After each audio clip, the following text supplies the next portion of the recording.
Hello दोस्तों, आपका स्वागत है टारगेट विद अतुल में।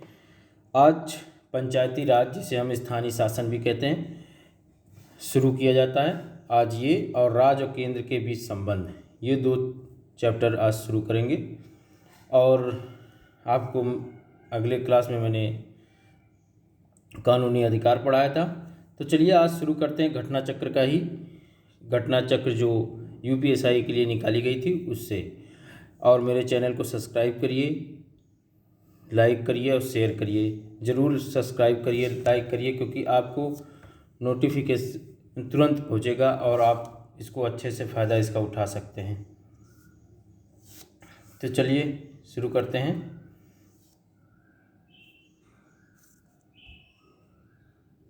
पंचायत को संविधान के 7वीं अनुसूची में राज्य सूची की प्रविष्ट 5 का विषय माना जाता है। पंचायत को संविधान की 7वीं सूची में राज्य सूची की प्रविष्ट 5 का विषय माना जाता है। पंचायत राज्य का विषय है। याद रखिएगा, क्वेश्चन पूछता है पंचायती राज किसका विषय है, तो ये राज्य का विषय है, यानी राज्य सूची का विषय है। और पंचायत के गठन तथा चुनाव कराने का अधिकार राज्य को होता है। देखिए अभी फिलहाल पंचायती चुनाव हुए, जिसमें ग्राम प्रधान का चुनाव, पंचायत सदस्य का चुनाव होता है, उसको राज्य कंडक्ट कराता है। आगे चलते हैं।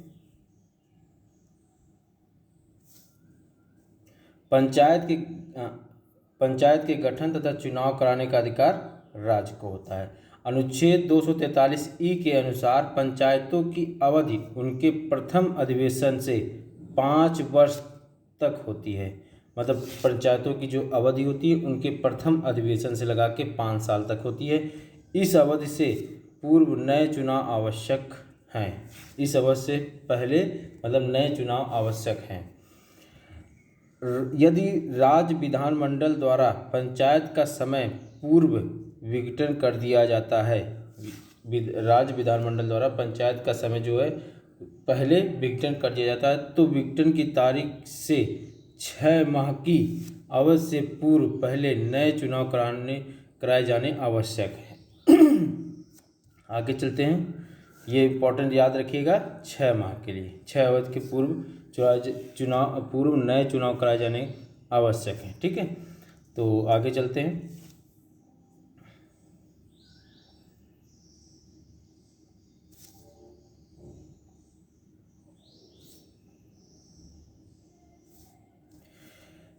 तिहत्तरवां और 74वां संविधान संशोधन क्रमशः राज्यों की पंचायतों 73वां संविधान संशोधन पंचायतों तथा एवं नगर पालिकाओं से संबंधित, और 74वां संविधान संशोधन जो है वो नगर पालिका से संबंधित है।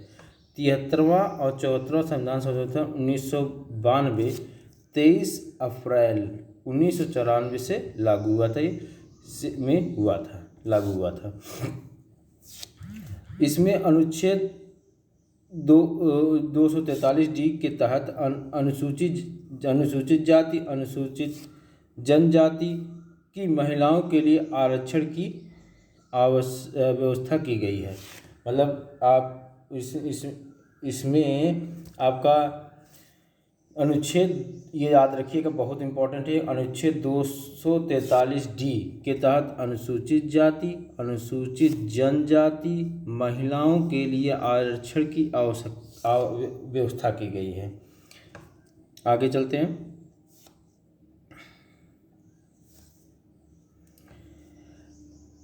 प्रत्येक पंचायत में प्रत्यक्ष निर्वाचन से भरे जाने वाले कुल स्थानों में से 1/3 महिलाओं के लिए आरक्षित है। प्रत्येक प्रत्यक्ष जो चुनाव होते हैं, जैसे मान लीजिए ग्राम प्रधान का चुनाव होता है, तो उसमें क्या है, कुल स्थानों में से 1/3 महिलाओं के लिए आरक्षित है। याद रखिएगा, बहुत इम्पोर्टेंट ये आपका स्टेटमेंट है और ये बहुत आता है। आगे, संविधान का अनुच्छेद 40 राज्य को ग्राम पंचायतों को संगठित करने का निर्देश देता है। संविधान का अनुच्छेद 40, ये आपको डीपीएसपी में भी पढ़ाया था मैंने कि अनुच्छेद 40 जो है वो राज्यों को संगठित करने का एक निर्देश है, यानी राज्यों का संगठन। ठीक है, आगे बढ़ते हैं। ग्राम पंचायतों को गठित करने का निर्देश राज्य के नीति निर्देशक तत्वों में शामिल है। ठीक है, ये देखिए आपको यही क्वेश्चन मैंने बताया था, डीपीएसपी की बात किया कि ग्राम पंचायतों को गठित करने का निर्देश राज्य के नीति निर्देशक तत्व, यानी इसको बोलते हैं डीपीएसपी। ये ध्यान रखिएगा, शॉर्टकट में राजनीति निर्देशक तत्व को बोलते हैं डीपीएसपी। चलिए आगे चलते हैं।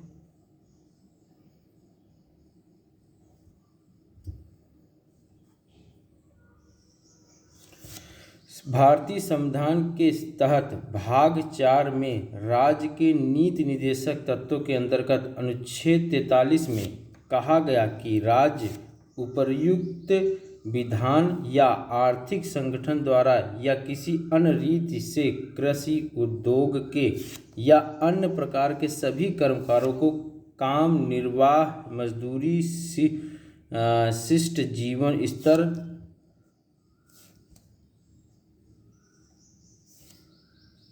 और अवकाश का संपूर्ण उपभोग सुनिश्चित करने वाली काम की दशाएं प्रदान करने का प्रयास करेगा। मनरेगा राज्य के इसी संवैधानिक लक्ष्य की पूर्ति की दिशा में एक कार्यक्रम है। इसी संवैधानिक मनरेगा क्या है? इसी कि राज्य के इसी संवैधानिक लक्ष्य की पूर्ति का होता है। जो अब आगे चलते हैं।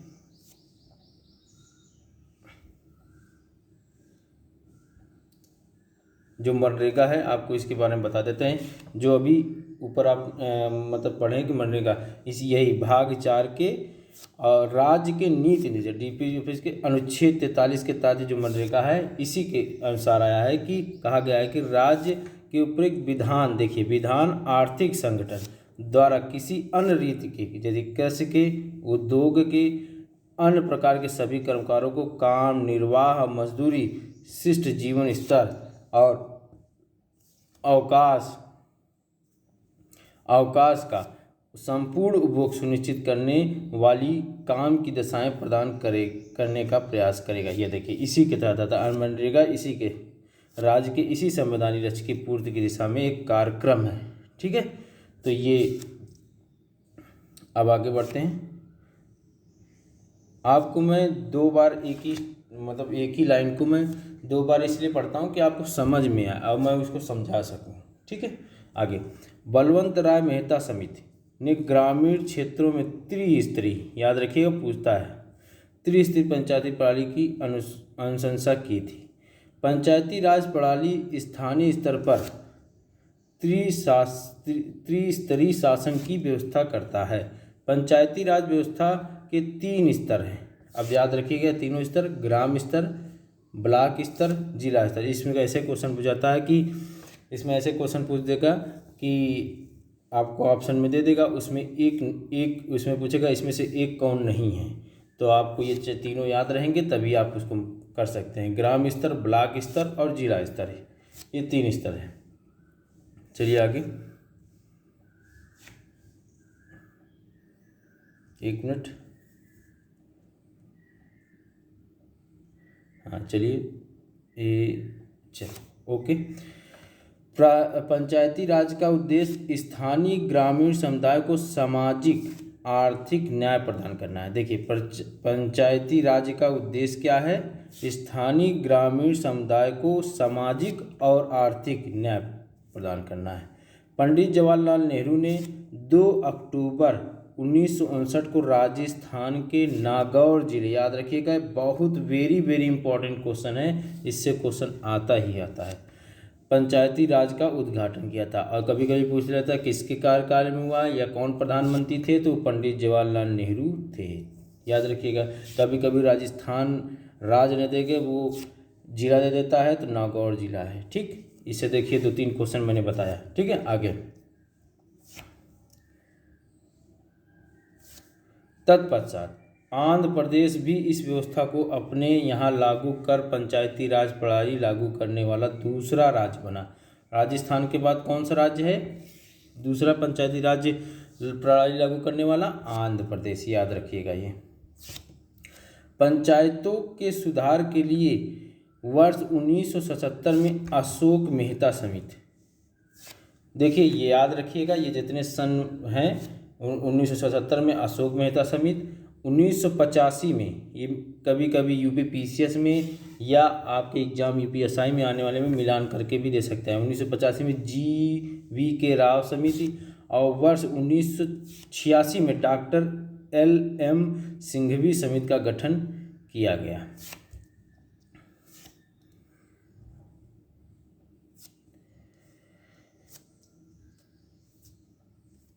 अशोक मेहता समिति द्वारा पंचायती राज के लिए त्रिस्तरीय प्रतिमान के स्थान पर वो 2 स्तरीय प्रतिमान की संस्कृति देखी। मतलब कि कभी कभी पूछता ये क्वेश्चन पूछ देता है कि अशोक मतलब द्विस्तरीय प्रणाली जो है किस समिति ने दी थी?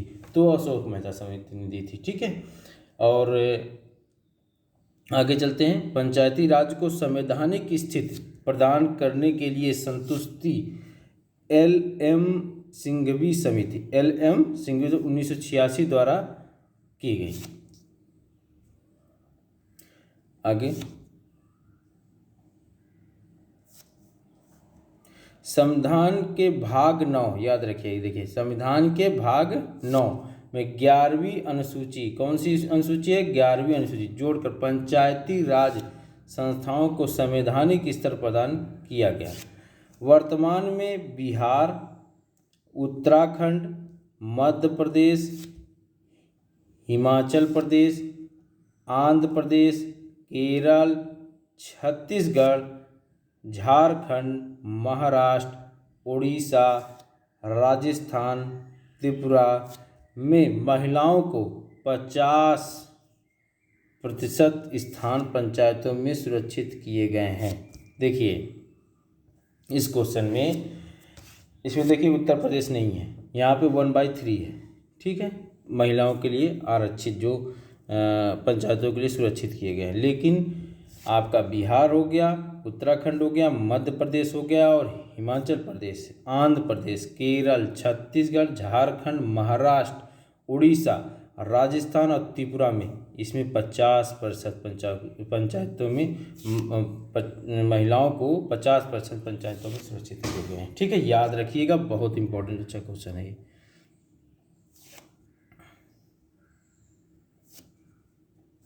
भारतीय संविधान के अनुच्छेद 243(f)(1) के अनुसार कोई व्यक्ति पंचायत चुनाव लड़ सकता है यदि उसने 21 वर्ष की आयु पूर्ण कर ली हो।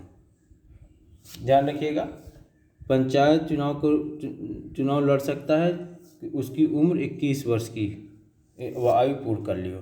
नगर परिषद में चुने जाने के लिए वह सभी योग्य होगा जब वह उस नगर की मतदान सूची में सम्मिलित हो।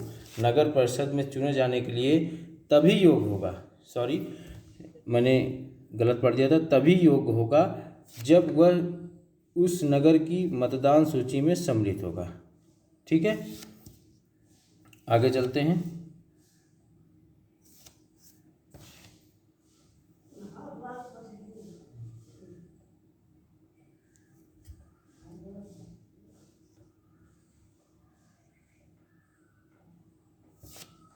उत्तर प्रदेश पंचायती राज अधिनियम 1947 की धारा 32 के प्रावधान के अंतर्गत राज्यपाल प्रत्येक 5 वर्ष पर राज्य वित्त आयोग का गठन करते हैं।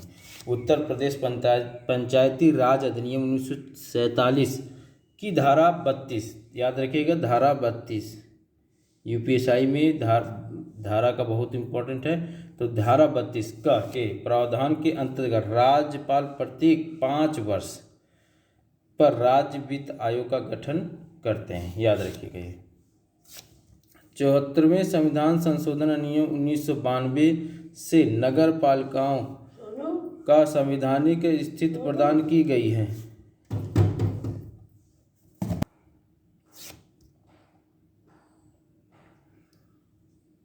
चलिए आगे चलते हैं।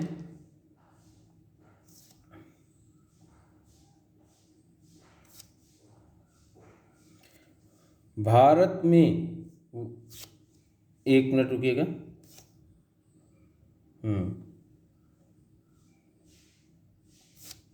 नहीं, 74वें संविधान संशोधन अधिनियम 1992 से नगर पालिकाओं को संवैधानिक स्थिति प्रदान की गई है।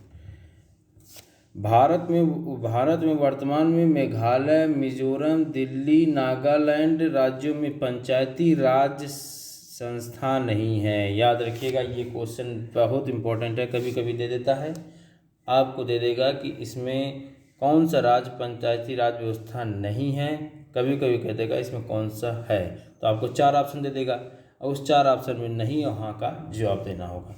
तो देखिए कौन कौन से नहीं है। मेघालय नहीं है, मिजोरम नहीं है, और दिल्ली नहीं है, और नागालैंड नहीं है। म से मेघालय, म से मिजोरम 2, और न से नागालैंड, दिल्ली। याद रखिएगा। चलिए आगे। ऐसे सभी स्थान जहां नगर पालिका, नगर निगम और छावनी, ऐसे सभी स्थान जहां नगर पालिका यानी म्यूनिसिपैलिटी तथा नगर निगम यानी कॉरपोरेशन, छावनी बोर्ड यानी कैंटोनमेंट बोर्ड या अधिसूचित नगर क्षेत्र समिति यानी नोटिफाइड टाउन एरिया कमेटी आदि शामिल है। नगरीय क्षेत्र के अंतर्गत आते हैं जो निम्नलिखित 3 शर्तें एक साथ पूरी करते हैं। तो देखिए कौन कौन से शर्तें हैं।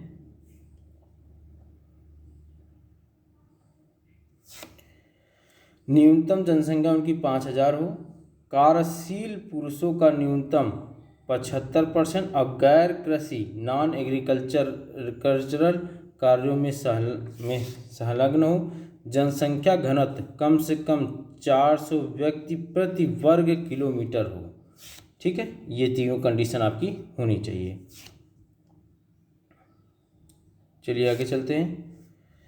पंचायतों के निर्वाचन के लिए एक राज्य निर्वाचन आयोग के गठन का प्रावधान अनुच्छेद 243 का, देखिए पंचायतों के निर्वाचन के लिए राज्य निर्वाचन आयोग के गठन का प्रावधान, याद रखिएगा, राज्य निर्वाचन आयोग गठन का प्रावधान अनुच्छेद 243 का के तहत किया गया है।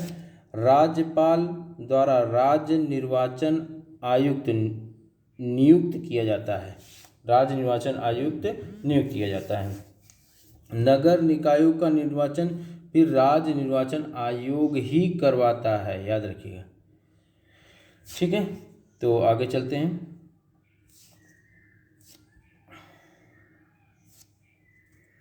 उत्तर प्रदेश में पंचायती समिति को, देखिए पंचायती समिति को क्षेत्र पंचायत कहा जाता है। पंचायती जो समिति होती है उसको हम क्षेत्र पंचायत कहते हैं। ब्लॉक स्तर पर पंचायती समिति एक प्रशासनिक प्राधिकरण के रूप में काम करता है। ब्लॉक स्तर पर पंचायती समिति जो होती है एक प्रशासनिक प्राधिकरण के रूप में काम करता है। ब्लॉक स्तर पर पंचायती समिति ग्राम पंचायत और जिला प्रशासन के मध्य संपर्क स्थापित करती है। ठीक है, याद रखिएगा ये।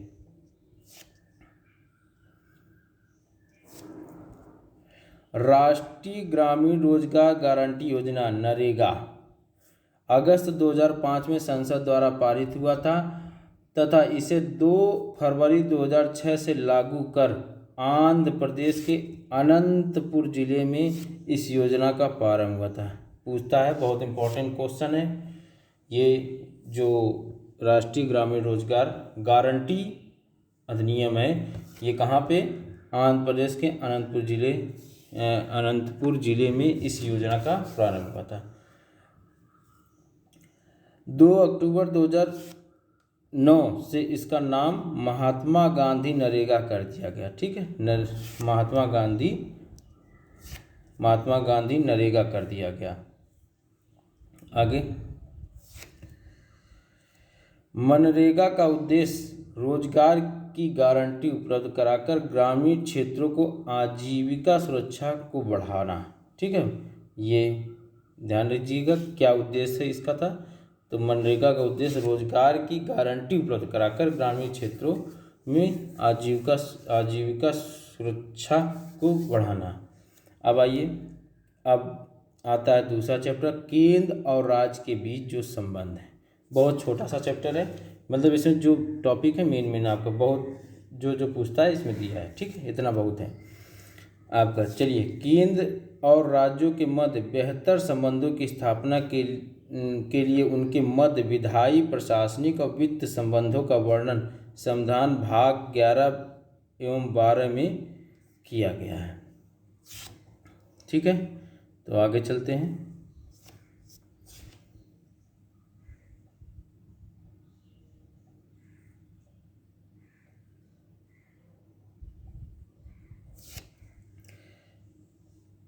केंद्र राज्य संबंधों पर विचार करने तथा उनको सुदृढ़ करने